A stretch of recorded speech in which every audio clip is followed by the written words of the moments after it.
Hello again, good people. We have on the screen in front of us a fantastic plugin from the people at Ignite Amps, and the total cost of this week for me was nada, nothing, free. Head on over to Ignite Amps, you've got no reason not to get it. It's in 3264, I'm not sure if it was AAX and RTAS as well, possibly. Go and get it, what can I say? I've been making my move over from 32-bit Reaper to 64-bit this week. Don't ask me why. I'm old, I guess. Anyway, I finally made the move over, and I'm pretty much totally on 64-bit now, which is great, because I was having some problems with memory and whatnot in 32-bit. One of the problems will probably show up when we play this project in a minute. You'll see why. I got a bit of a ghost in the machine. But I'm pretty much done with my experiment with this project. You know this Louis Cressy song that I've been playing in the last couple of videos. I've been using it as much of an experiment as what I've been showing you. Testing out some of the things that Andrew Scheps does with his parallel compression and the way he runs into his mix bus, etc., etc. And I call it a raging success. I'm really pleased. Some of the things have worked out a lot better than I thought they would. I mean, how could I ever doubt somebody of his caliber? But anyway, for me and my personal workflow, I just wasn't sure how I would get on with it. But in a way, it's not easier, but it makes more sense. It's more musical. It's more intuitive. I'm really pleased with it. So without further ado, let's get on with this. Just wanted to show you a final couple of little things. This isn't a full mix, this is an experimentation process, and I'm looking at some channels to add to my template. But just some interesting little things that I've come up with, and obviously I've stolen for other people, etc. But sorry, I was a bit anxious there. This is on my master bus. I'm just boosting about 3 dB at 100 hertz and about 3.5 at 10k. Little smiley face, just to help it out. And you know the rest of it. You know about my mix bus compression. You know all the other bits and pieces. The only thing of interest that I will note, I've got all these tracks because I was trying different things of the way Andrew Scheps pushes into his master bus with the effects on to get the desired effect, and he can change the effect the compressor gives by, or how it acts by how much you drive into it. I tried different tracks to drive into it, but I finally rested on putting sats on at the beginning of the chain and just pushing into this chain of effects a little bit, just to change how they react to the levels, which I think has worked nicely. The kick we know about from the last time. The toms, I've added this tom verb, a very 80s trick. The chain is re-EQ, just some high and low pass. Little micro shift, just creating a little bit of pitch change and delay. And reverb, I've used an impulse response from the Bricasti M7 impulse responses. They're a free pack that's available on the web. If you Google Bricasti M7 impulse responses, you'll find it. So that's in there just to give a little bit of life to the toms. I mean, I've just lumped it in the tom group, so it's routed into the tom group finally, with all these three going routed into it and the tom group. I'll let you hear that quickly. I'll just solo the toms and let you hear it without the reverb.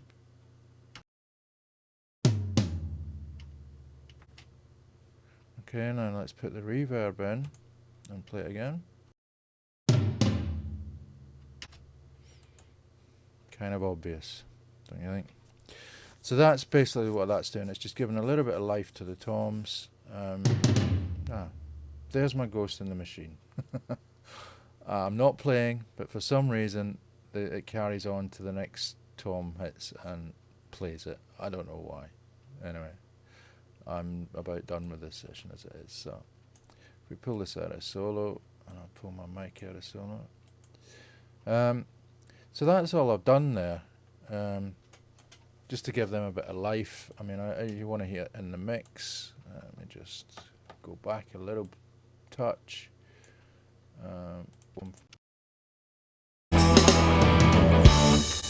Just gives life to help them cut through. There's a bit more mid frequencies in the reverb that weren't in the actual tom. So yeah, just to give it all a little bit of. Oh, there's my the ghost is back. If MD's got any ideas why it's been doing this, the only thing I can think of is the project files got a little bit corrupted along the way. I don't know, but anyway, I've been doing a lot of chopping and changing and trying different things with this, so I'm not surprised if it's got a bit, I won't swear, but it's got a bit up, you know. Okay, moving along. Nothing really much to say with these. I've just lumped them all together. I'm sending them to this Aphex effect that I'll go through in a minute. Bass we know about. The guitars, there's one little thing of interest. I'm sending this guitar in to a send track here, and I've got a little micro shift on it again, just creating a bit of delay and pitch shift. And that is because as we go through the track, there's certain sections. Most of the time it's got another guitar. This one's panned hard left, and one of these, or two of these, are panned hard right, and one's still in the middle. But when the solo comes in, there's nothing on the right hand side to balance this up. So I'm just automating the mute on this. So I'm turning this channel on, the delay channel on. So there's just something on, and I've got it panned hard right. So that's sent into this pre-fader, and then it's panned hard right, and that just fills out on the other side, so it doesn't sound quite as lopsided. Especially in headphones, it can sound a bit odd if you've just got one guitar on one side and nothing on the other side. So that's all that's about. So that's the only thing of interest there. Other than that, surprisingly little amounts of EQ. I'm actually using I'm sending are the guitars going to the effects? No, they're not. I'm using the EQ on the master bus really to create the high end frequency stuff, high frequency boosts. So I'm avoiding having to do a lot in the track. But if you watch some Andrew Scheps videos, you'll hear more of him talking about that. He likes to do that on the master brush, use the EQ to boost the high and lows there, and then you don't have to use as much EQ in the mix, thus avoiding phase issues and whatnot. So it's an interesting way to work, and I can force myself, and it's been surprising how little I've used. I mean, on the guitars, that's all I'm doing. I'm just cutting away a little bit. There's a little bit of an annoying frequency at around, what was that one? 370, something like that. And just boosting around 3K just to help them cut through in the mix. And the three of these are exactly the same. It's the same guitar, just a different amp sim, slightly. And that's that. The organ, all I'm doing with it is spreading it a little bit with another free plugin. So I'm just spreading that out a little bit to the sides. And the vocals. Now you'll notice on the vocals, I've got no EQ at all. I could probably, if I wanted to, if this is a mix for a client and I wanted to be really surgical, go through and remove a few little frequencies here and there. But just as I'm trying it as a general experiment, all I'm doing is sending the vocals into this Aphex track, which I'll show you in a second, or I'll show you now. It's not actually Aphex that's on it. We all know about Waves Aphex Aural Exciter and the hardware Aural Exciter. Well, I wanted to find a way of recreating that, but without having to, spend a fortune on the Waves EQ plugin, or the Waves plugin. So what I've done is I've put an EQ on here, and I've just high passed everything up to about 2.5K.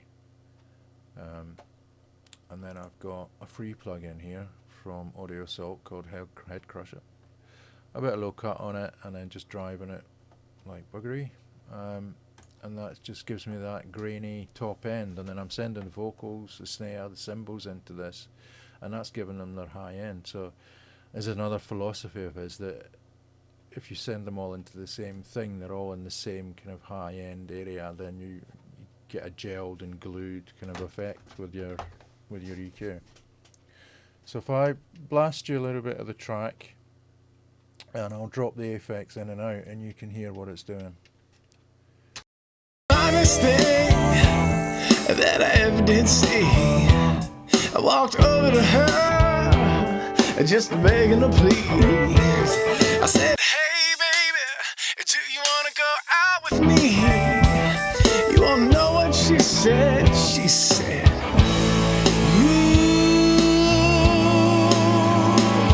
have a good time. And that's it, people. I'm not doing anything else other than that. I mean, you can see in the project how few plugins there are. I mean, I've got my sats on and whatnot on every bus. The most of the work has been done with parallel compression. Any high-end stuff that I wanted to boost, if I wanted air, I've sent it to this, the effects. Yeah, I mean, the vocals got no effects on it at all, and it sounds great, you know. A lot of the compression's doing a lot of work, and the way it's been compressed with that parallel compression. So by sending everything except the drums into this all crush, and then the drums having its own parallel compression, and mixing the two together, I mean, it's just fantastic. I'm really pleased with how it's worked out. You heard yourself there how it all sounds, and you can see for yourselves how little there's. All the plugins mainly are on this, the master bus, and the parallel compression. I mean, normally I would have an EQ and compression on every blooming track, but on this one, you can see for yourself. There's very little indeed. And I've never had a track where I have got no plugins on the vocal at all.